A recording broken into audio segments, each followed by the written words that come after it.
दोस्तों, अगर मानव को ईश्वर मिल जाते, भगवान श्री कृष्ण मिल जाते, तो मानव पूछ लेता, हे ईश्वर, इस धरती पर मानव ही क्यों मानसिक और शारीरिक रूप से दुखी है?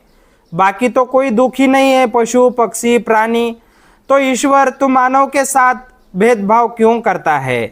तो भगवान श्री कृष्ण बोलते, हे मानव, मैं किसी के साथ भेदभाव नहीं करता। पशु पक्षी प्राणी मानव ये सभी तो मेरे बच्चे हैं, और बच्चों के साथ में माता पिता कभी भेदभाव नहीं करते। तो पशु पक्षी प्राणी मानव सबको मैंने पंच तत्व मिला के निर्माण किया है। सबका निर्माण मैंने पंच तत्व से किया है। पृथ्वी, वायु, आकाश, अग्नि, जल, इनसे मैंने सभी का शरीर बनाया है, और इन पंच तत्वों पर सबका पालन पोषण का मैंने जिम्मेदारी दे दी है। और मैं देख रहा हूँ कि पंच तत्व भी अपने पालन पोषण में कोई भेदभाव नहीं करते। तो मैं बताता हूँ मानो तुझे कि तू ही क्यों दुखी है।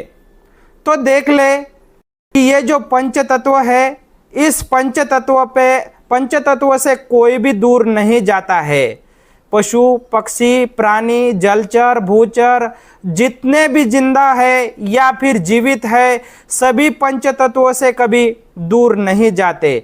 और पंच तत्व जो कि उनके माता पिता है, जिससे उनका शरीर बना है, उनसे ठीक ठाक पालन पोषण कर रहे हैं और कर सकते हैं। मानव, तू ही देख ले इन पंच तत्वों से किस तरह से दूर जा रहा है, इसलिए तू मानसिक और शारीरिक रूप से दुखी है। देख ले पंच तत्व से तू दूर कैसा जा रहा है। तू कभी धरती पे पाँव नहीं रखता है, जमीन पे मिट्टी पे पाँव नहीं रखता है। तेरे पाँव कहाँ होते हैं? तेरे पाँव चप्पल बूट में होते हैं। तेरे पाँव जमीन में घर में होते हैं, तीसरे मंजिल में होते हैं। तेरे पाँव बस में होते हैं, गाड़ी में होते हैं, या फर्श पे होते हैं। मानो तू ही देख ले, तेरे पैर कब जमीन पे पड़े हैं, कितने साल हो गए। तेरे पैर मिट्टी पे नहीं पड़े हैं, तेरे पैर हरियाली पे नहीं पड़े हैं, तेरे पैर जमीन पे नहीं पड़े हैं। तू ही सोच ले कि कितने दिन से तू मिट्टी के पृथ्वी तत्व के सानिध्य में नहीं है। तो ये पंच तत्व से तू जो बना है, ये पृथ्वी तत्व से तू जो बना है, तो वह पालन पोषण तेरा कैसा कर सकेंगे?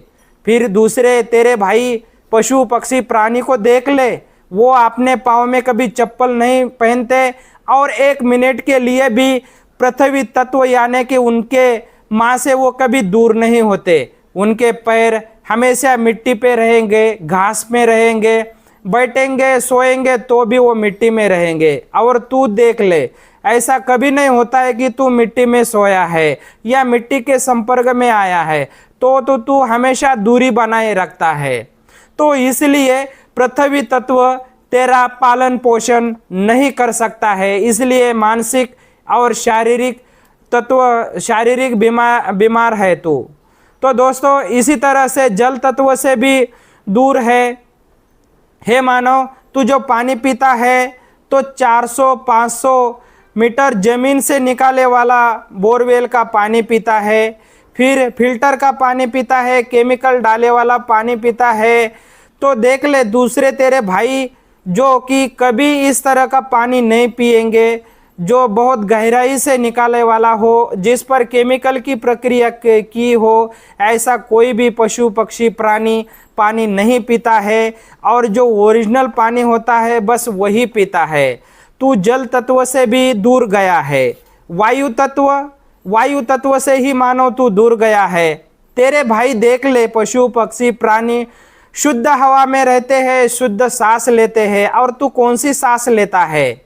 एक तो भीड़ भाड़ में रहता है, तू फैक्ट्रियों का धुआं, गाड़ियों का धुआं, रास्ते का धुआं, केमिकल, इसकी तू सांस लेता है। तू घर में भी रहता है तो भी मच्छर भगाने के लिए जो केमिकल का यूज़ किया जाता है, अगरबत्ती हो या फिर गुड नाइट हो, इस तरह के विषारी तत्व तू रात भर अपने रूम में फैला देता है और वही सांस लेता है। तू वायु तत्व से भी दूर गया मानो। और तेरे भाई देख ले वायु तत्व के बिल्कुल सानिध्य में है। तो इसी तरह से अग्नि तत्व, हे मानव तू भी अग्नि तत्व से दूर गया है। जैसे कि तू सूरज की रोशनी अपने शरीर पे आने ही नहीं देता, हो सके उतना तू ढके रहता है। जब बाहर निकलेगा तो सनस्क्रीन लगा के निकलेगा, पूरे कपड़े पहन के निकलेगा, दुपट्टा लेके निकलेगा, तू घरों में रहता है।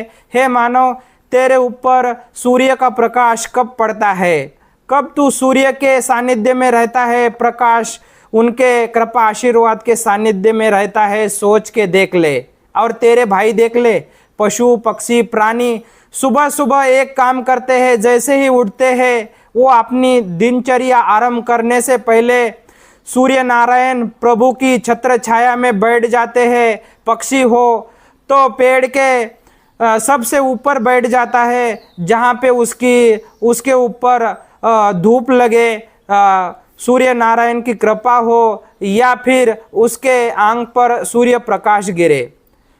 तारों पे भी देख ले, बिजली के खंभे होते हैं, वहाँ पशु पक्षी बैठ जाते हैं। और तू कब बैठता है, तू तो 10 बजे उठ जाता है और उठते ही अपने काम को लग जाता है। तो कभी सोचा है कि मुझे ये प्रकाश तत्व जरूरी है, अग्नि तत्व जरूरी है? ऐसा कभी तूने सोचा भी नहीं, और उससे तो तू दूर भागता है। और जब तू हमेशा दुपट्टा लेके घूमता है, इस धरती पर तेरे भाई को देख ले, कोई दुपट्टा लेके नहीं घूमता, सिर्फ तू ही है कि सन क्रीम लगा के दुपट्टा लेके घूमता है, ताकि तू अग्नि तत्व से दूर रहे। इसके कारण भी तू मानसिक और शारीरिक रूप से दुखी है। तू क्या कभी खुले आकाश तत्व में विहार करता है? कभी नहीं करता। तू तो रहता कहाँ है, भीड़ भाड़ में रहता है, तीसरे चौथे मंजिल में रहता है, शहरों में रहता है। तूने तो कभी खुला आसमान देखा ही नहीं। तो बहुत सीधी सीधी बात है मानो, तू पंच तत्व के सानिध्य में रह ले, क्योंकि मैंने तेरा निर्माण पशु पक्षी प्राणी का सबका निर्माण पंच तत्व से किया है, और पंच तत्व पर पालन पोषण की जिम्मेदारी दी है।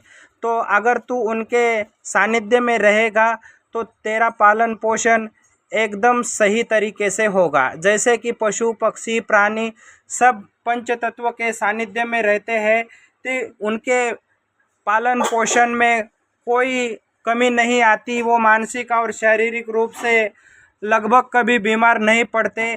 इसी तरह से हे मानव, तू भी पंच तत्व के सानिध्य में रह ले। पंच तत्व पर तेरी पालन पोषण की जिम्मेदारी दी है मैंने, तो वो पंच तत्व तेरे पालन पोषण की जिम्मेदारी बखूबी निभाए। बस तू उनके सानिध्य में चला जा।